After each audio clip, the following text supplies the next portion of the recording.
تعلیم قرآن یہ عورتوں کا حق مہر قرار دیا، اور پھر نبی کریم نے خدا جانتا ہے اس وقت تک دنیا سے پردہ نہیں فرمایا جب تک امت کی تعلیم ہدایت کا بندوبست نہیں فرمایا، اور نبی کریم نے قیامت تک کے لیے جو امت کی ہدایت اور امت کی تعلیم کے لیے بندوبست فرمایا، اس بندوبست کا نام ہے حدیث ثقلین۔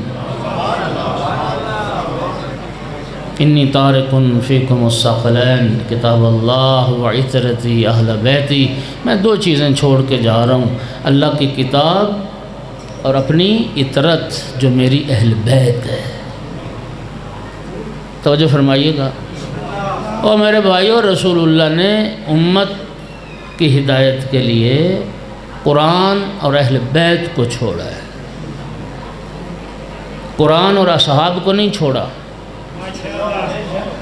یہ حدیث ثقلین بتا رہی ہے کہ رسول اللہ کائنات کی ذمہ دار ترین ہستی کا نام ہے۔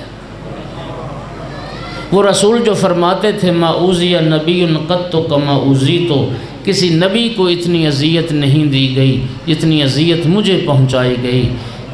جو نبی کریم امت کی ہدایت کی خاطر جنہوں نے اتنے دکھ برداشت کیے، اتنی تکلیفیں برداشت کیں، جسمانی دکھ بھی برداشت کیے، روحانی دکھ بھی برداشت کیے، یہ کیسے ہو سکتا تھا کہ وہ سرکار دنیا سے جا رہے ہوں اور یہ فرما کے گئے کہ انا خاتم النبیین لا نبی بعدی، میں سلسلہ انبیاء کے ختم کرنے والا ہوں، میرے بعد کوئی نبی آنے والا نہیں ہے اور قیامت تک نبی آئے گا نہیں، تو پھر امت کا کیا بنے گا؟ خدا کی قسم رسول اللہ ذمہ دار ترین ہستی تھے، اور یہ حدیث ثقلین پیغمبر کی ذمہ داری پر دلیل ہے۔ فرمایا میں دو گراں قدر چیزیں چھوڑ کے جا رہا ہوں، اب قرآن کو چھوڑ کے جا رہا ہوں، اپنی اہل بیت کو چھوڑ کے جا رہا ہوں۔ اصحاب کو نہیں چھوڑا ہدایت کے لیے، امت میں اپنے اہل بیت کو چھوڑا، اور اصحاب کو چھوڑ بھی نہیں سکتے تھے، اس لیے کہ رسول اللہ جانتے تھے کہ اصحاب تو 100 سال کے بعد ختم ہو جائیں۔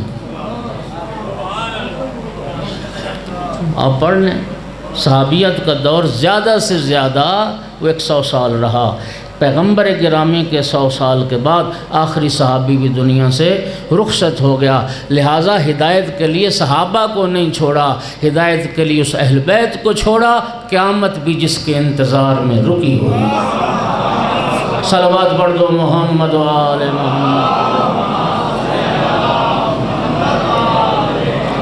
اور یہ حدیث امت اور آل کے فرق کو واضح کر رہی، انی تارکن فیکم، میں تمہارے درمیان چھوڑ کے جا رہا ہوں۔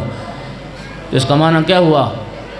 جن میں چھوڑ کے جا رہے ہیں وہ اور ہیں، جن کو چھوڑ کے جا رہے ہیں وہ اور ہیں۔ ما ان تمسکتم بہما، یہ جملہ کیا بتاتا ہے؟ جن میں چھوڑ کے جا رہے ہیں ان کی گمراہی کا خطرہ ہے، اور جن کو چھوڑ کے جا رہے ہیں وہ قیامت تک کے لیے ہدایت کی ضمانت ہے۔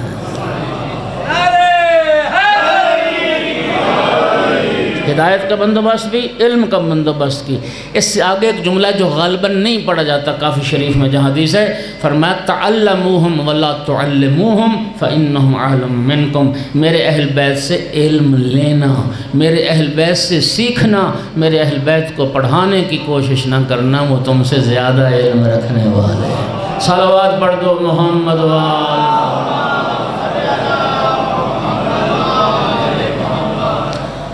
ہمارے کروڑوں سلام ہمارے ائمہ کو، جنہوں نے مجلس حسین علیہ السلام کی صورت میں ہمیں ایک علمی مدرسہ عطا کیا ہے۔ مومنین آپ سب تائید کرو گے، یہ میرا دعویٰ ہے، آپ تائید کرو گے کہ قوم شیعہ بچہ ہو، نوجوان ہو، جوان ہو، بوڑھا ہو، مرد ہو، عورت ہو، ہماری ملت کے افراد کے پاس دین کے حوالے سے، اسلام کے حوالے سے، عقیدے کے حوالے سے، فقہ کے بارے میں، حتیٰ تاریخ مقتل اخلاقیات کے بارے میں، حدیث کے بارے میں جتنا بھی علم ہے 90% علم اسی مجلس امام حسین علیہ السلام۔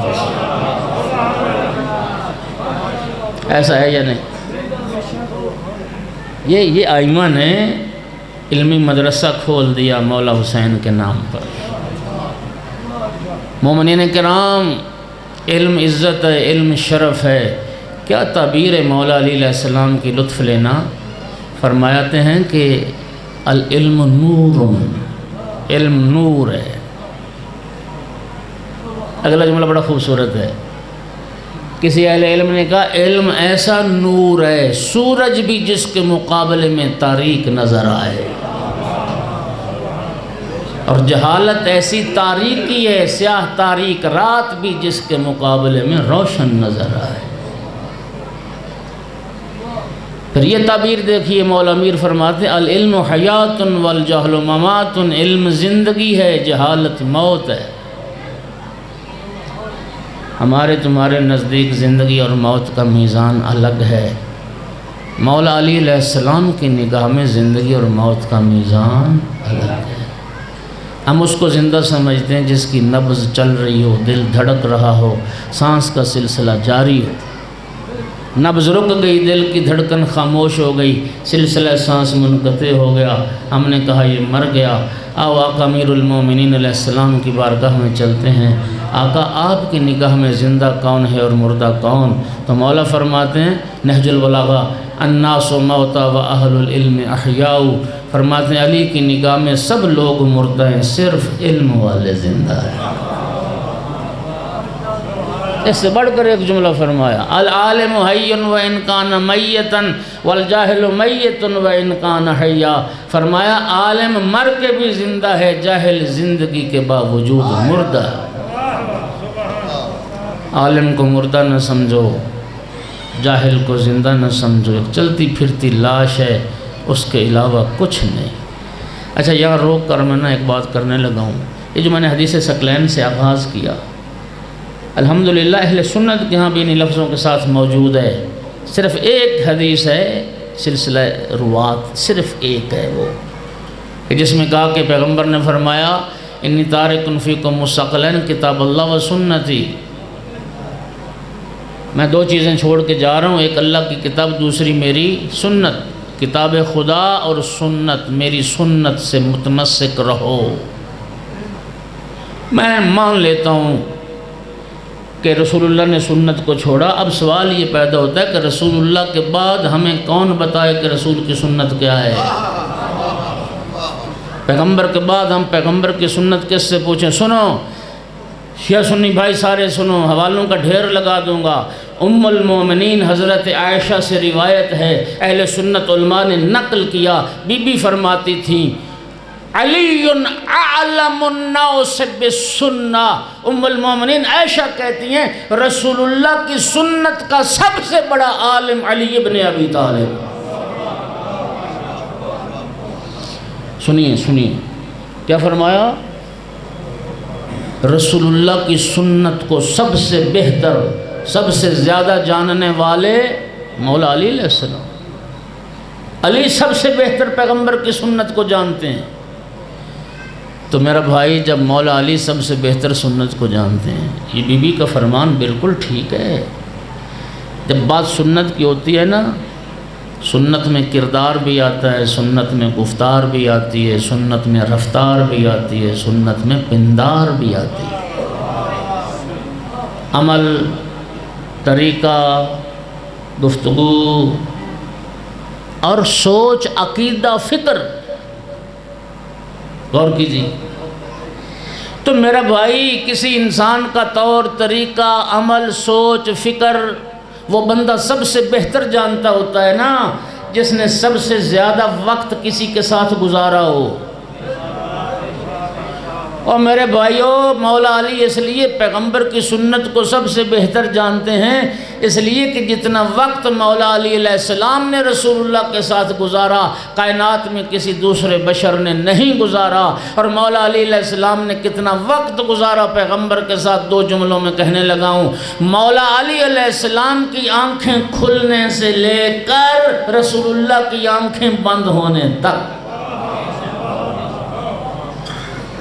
جو ہستی سائے کی طرح رسول اللہ کے ساتھ رہی ہے وہ صرف مولا علی علیہ السلام، تو صرف مولا علی علیہ السلام ہے۔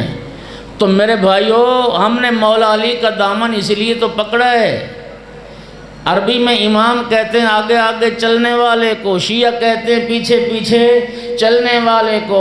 ہم نے مولا علی کا دامن اس لیے پکڑا کہ مولا علی سے بہتر پیغمبر کی سنت کو جانتا ہی کوئی نہیں۔ ڈاکٹر شریعتی نے کہا تھا ہم نے مولا علی کا دامن پکڑا صرف اس لیے کہ دامن رسول ہمارے ہاتھوں سے چھوٹنے نہ پائے۔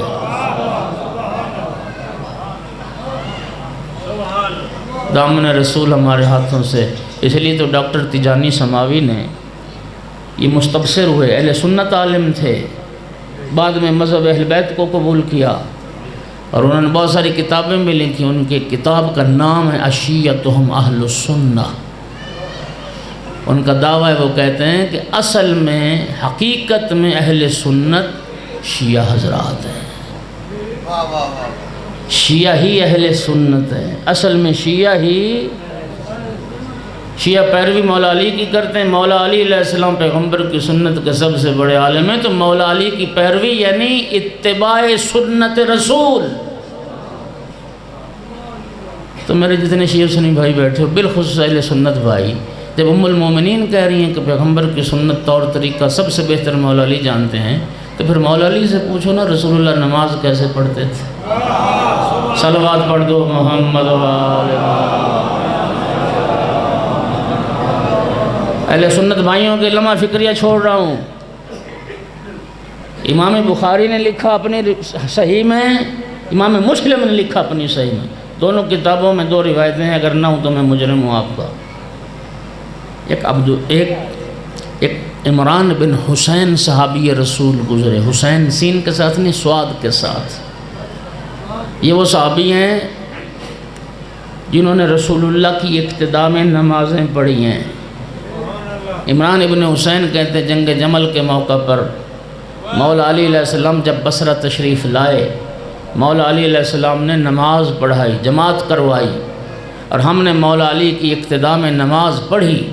خدا کی قسم امام بخاری لکھ رہا ہے اپنی بخاری میں، ادھر مولا علی علیہ السلام نے نماز کا سلام پھیرا، یہ عمران بن حسین کھڑا ہو کے کہتا ہے یا علی آج آپ نے رسول اللہ والی نماز ہمیں یاد دلا دی ہے، آج ہم نے پیغمبر والی نماز پڑھی ہے۔ اس روایت سے دو باتیں ثابت ہوئیں، ایک تو یہ ثابت ہوا کہ پیغمبر کے بعد مولا علی کا دور آنے تک نماز کا حلیہ پیغمبر کی نماز بدل دی گئی تھی، اور دوسرا یہ ثابت ہوا اس روایت سے کہ پیغمبر کی سنت کے عالم بھی مولا علی ہیں اور پیغمبر کی سنت کے محافظ بھی مولا علی علیہ السلام۔ صلوات پڑھ دو بلند آواز سے محمد و آل محمد کی ذات۔